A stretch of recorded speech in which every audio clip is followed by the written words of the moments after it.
Assalamualaikum guys. Okay, hari ni saya bermalas-malasan nak masak. So, saya fikir. Saya cari-cari ada apa lebihan kentang. Ada 2 biji je tadi. Kecil-kecil pula tu. Lepas tu ayam ni lebihan semalam. So, saya buatlah masak lemak macam ni.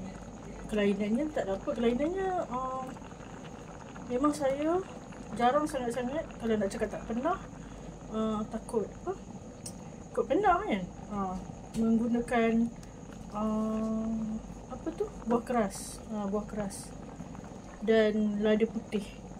Itu kelainannya. Okey, gulai ni memang dah lama dah melegak macam ni, dah masak. Okey, jumpa lagi insya-Allah. Assalamualaikum. Dah masak.